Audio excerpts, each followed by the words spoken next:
My name is Joel Solomon, and I invest in growth stage companies that I think make a difference to the future. I believe that we are on the verge of a massive renewal in how we understand money. And I know that we're all interdependent, simply part of a whole. There is an enormous, unbelievable amount of money in the world. I know you're thinking about maybe wanting some of it or whether you have it or not, but I'm here to tell you that money is expanding right now as we continue to figure out how to exploit more things, particularly attention. There's enough money to solve major global problems like poverty and climate change. I'm not sure about asteroids or spyware, but probably that too. No matter how much or how little each of us has, what we do with it is somewhere an expression of what we care about and our beliefs about the world. Naturally and understandably, all of us want to have enough. My suggestion, and something that I make myself do, is on a regular basis, periodic basis, to remember to consider how much is enough. Inquiry into that question can lead us to a different kind of clarity and get off of a certain compulsion. Now that science has made clear that we are all responsible collectively for the well-being of the entire planet, we know that we must do our part. So we can choose, to some degree, where we work. We all can choose where we shop. We can choose what we buy, who we buy it from, who made it, where they made it, and what the impact was of how it was made.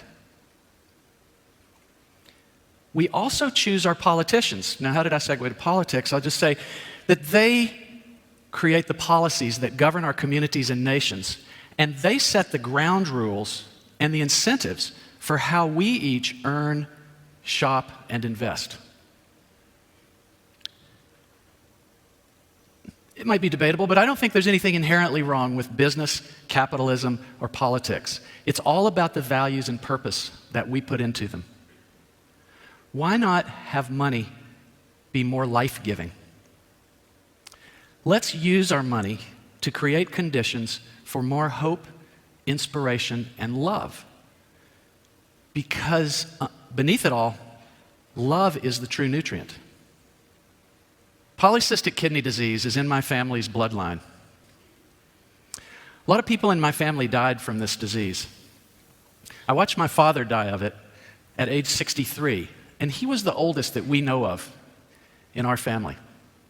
I was diagnosed with the disease in my early 20s.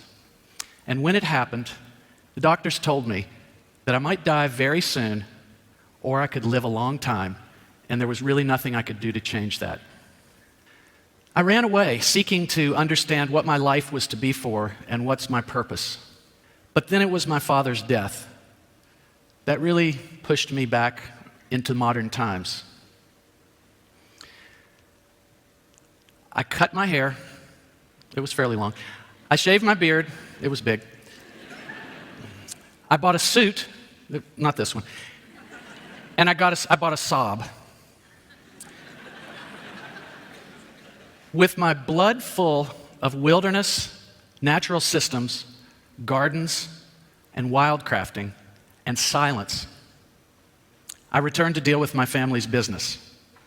That meant, for me, dealing with money and how I was going to deal with its bloodlines.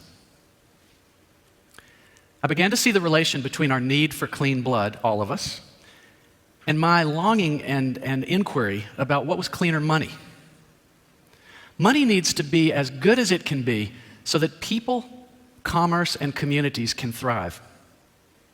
I was lucky to know that I would die. By the way, every single one of you is going to also, in case you forgot. Everyone around me, close to me, assumed that I would die young because I was living on borrowed time. Why not use that borrowing to invest in something that really mattered, that I believed in, that could contribute to the future? I committed myself to bring my privilege and my lineage into alignment and into the study of making money while aligning with my values. I've spent every day of my life, or I do now spend every day of my life, working to create smarter, wiser tools, supporting innovative entrepreneurs, and working extra hard to develop financial products which enable more of us to sleep well at night, knowing where our money is and what it's doing. I've directed over $100 million at this point, and I believe that I'm influencing billions. We're all living on borrowed time, on borrowed land, and we're borrowing from the past, but most of all, we are borrowing heavily from the future. We can each start again today, making choices that reveal our deepest dreams. We can choose what to do with our money in a lot of ways. Future generations are watching us. They're really curious what we're going to do with this particular time in history and all the incredible potential that we have. They're watching us right this minute. I'm talking about our children's children's children. Boy, is it good to be alive. Thank you.